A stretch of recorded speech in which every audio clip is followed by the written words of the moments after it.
This last part seeks to provide some clarification for what might initially seem like an overabundance of resources. So, in class on Thursday, I distributed paper documents. And then I'm using files on Google Drive, such as the Living Reader, which I've referenced and I'll explain a little bit more. I have the survey that I'm doing through a Google form where I'm collecting information about you, your educational background, your goals with the class.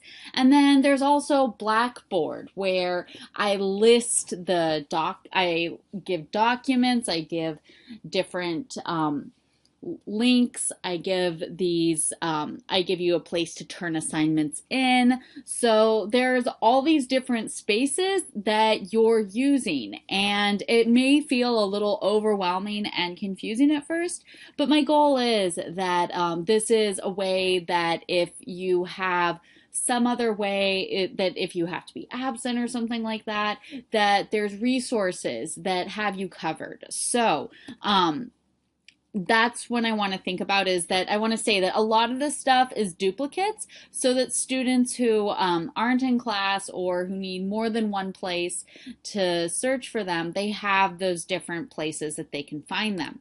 So the goal is that there's multiple places you can find this information, and there's multiple formats. So, you can get the paper document, you can get the digital document on Blackboard, you can get the digital document in the course reader, or what I'm calling a living reader. So, my motivation for this was that last semester, I initially started out just handing out paper copies, and that proved that that wasn't going to be sufficient because students would miss class, students would not be able to turn things in or get the assignments. So I started keeping the items on Blackboard. And what happened from Blackboard was that even though I tried to keep it organized, students still had a difficult time searching through the different folders and finding how I categorized things. So what my goal is I'm kind of meeting all of those. I'm doing my best to meet all of those needs, so that with the Living Reader, you have a place where everything is it's all the documents are there, all in one sequence, and it's going to get gradually built throughout the semester.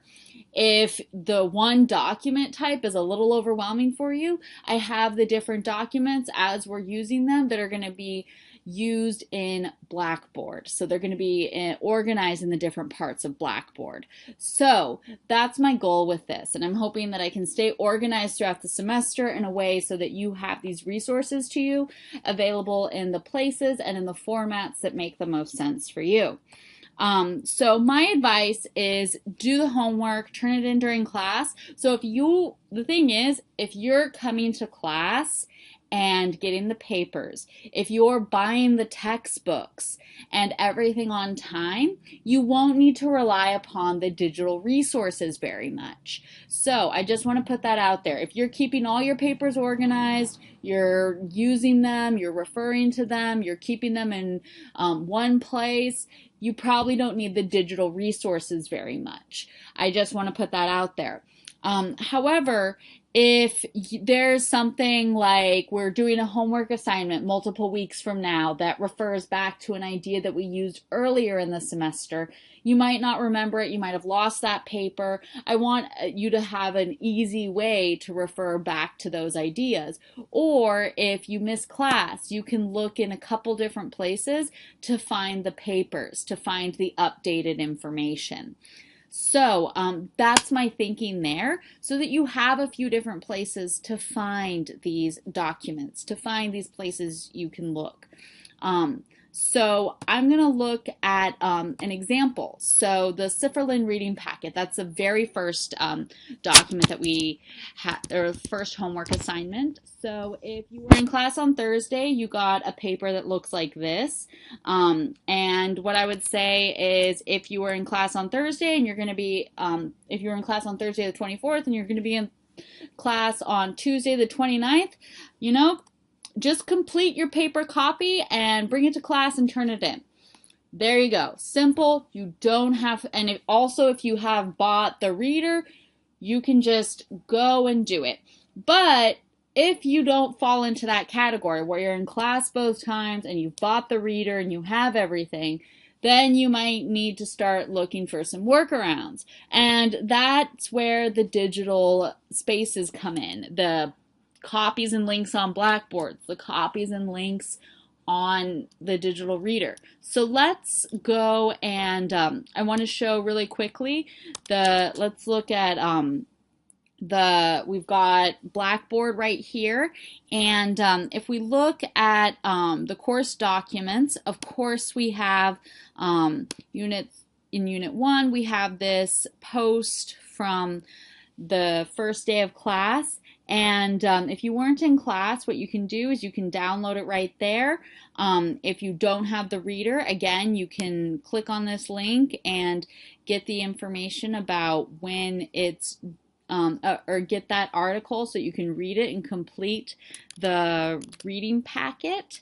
And then another thing is I want to show you another way, another place, and sort of why I have the digital, this living reader. Let's find that. So we've got, here's the link to the living reader, and I'm aware your version might look a little bit different than mine, but I'm hoping that you still kind of understand the gist of it. We've got this living reader here, and this is the first time I'm kind of showing it, but I want to show, here's an explanation of it. Here is the table of contents. So this is going to list all the assignments right here. Also, if you have the if you want to see the document outline, it might show up for you automatically, it might not. But the document outline is also where you can find a lot of the titles of the different items in here. So the table of contents, it includes the major assignment log, which was printed out and distributed on Thursday, the regular assignment log, which was printed and distributed on Thursday, the calendar, which much more bare version of it was printed out and distributed on Thursday, the syllabus. All of these documents were distributed on Thursday. So you can see the distribution date is January 24th. There's a note about the Sifferlin reading packet being due on January 29th. So you can look and see that there's some information here about these different documents. So if we go to the major assignment log, that's not going to be so important now, but just kind of keeps you thinking about like what's coming up. And then if you look at the regular assignment log, you can find those 4 assignments that I listed on Blackboard. So you can find the 2 different assignments that are due Monday and Tuesday, and then the 2 online processes that are going to be due on Saturday the 2nd. So if you wanted to do the survey, you know, we've got that link there, and you can fill it out. Also, here is the reading packet. So you can click on that link and it takes you to the 4-page reading packet. So you can print that out. You won't be able to type in this, but you can download it. You can, you know, copy and paste it. You can do whatever you want so that you obtain a copy of this, and you can work with it yourself, so that if you're not able to make it to class, you're not able to get a printed copy that I distributed, you have a way to use it. So that said, let's go back and look at some of the other options. So if you're in class and you get the paper copy of the reading packet, you have your copy of the anthology and the readings, you don't need to use any of these other workarounds. You will need to go online for things like the surveys and turning in your homework for the engaging questions, but you don't need to use some of these other digital resources that are there to support people who might be absent. So say for example, if you're absent on Thursday, but you're in class on the 29th, you're still responsible for doing the homework and coming to class with the completed homework. So one option is that you can print a paper copy. Again, you can get your paper copy from the reading packet, or you can get your copy from Blackboard. So it's going to be this document right here, the Cifferlin reading packet. So you can get that and print it, complete it, and bring it to class. You can have handwritten answers, you can have typed answers, either of those are okay.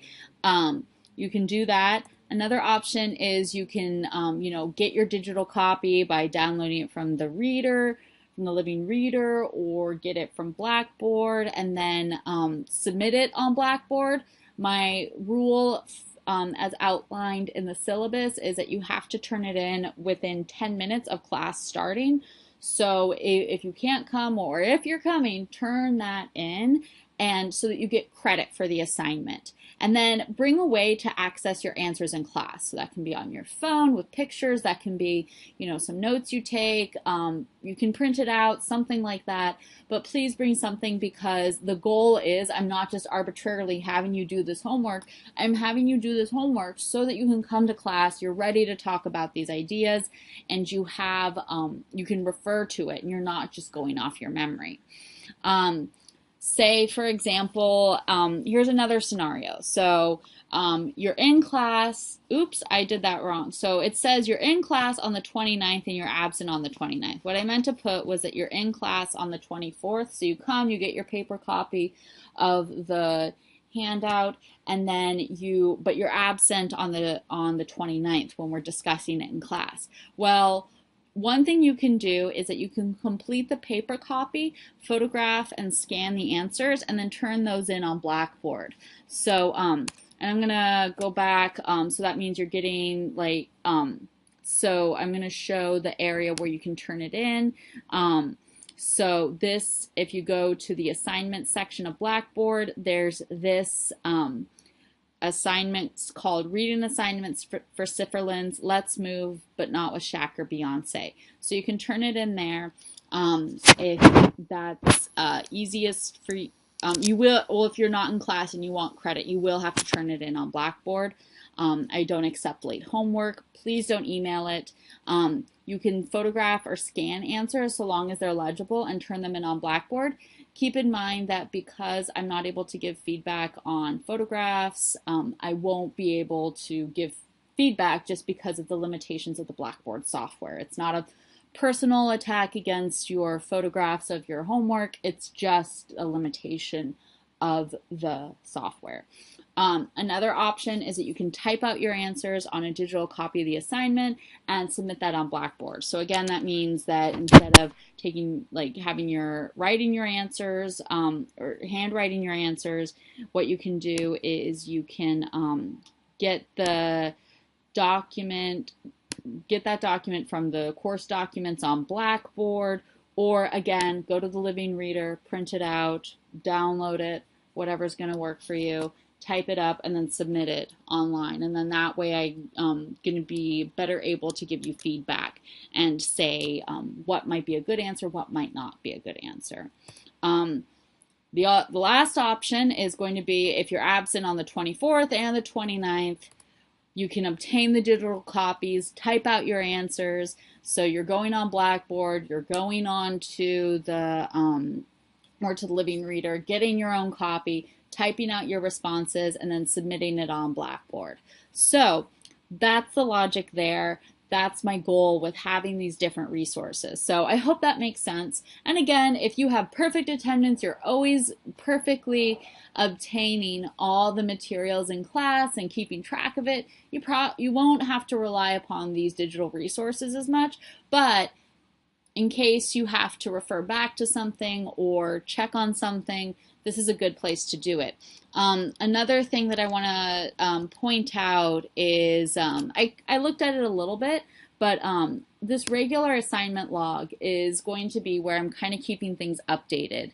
And I encourage you to check here when you miss class. I am going to also try and keep things updated in the course documents so that there'll be unit folders and there'll be these kinds of posts so you can go through them. It won't list everything in a nice list like this. It's going to just have everything listed in these blocks like that. So it's going to be a by day thing rather than more chronologically ordered. It's going to throw everything there.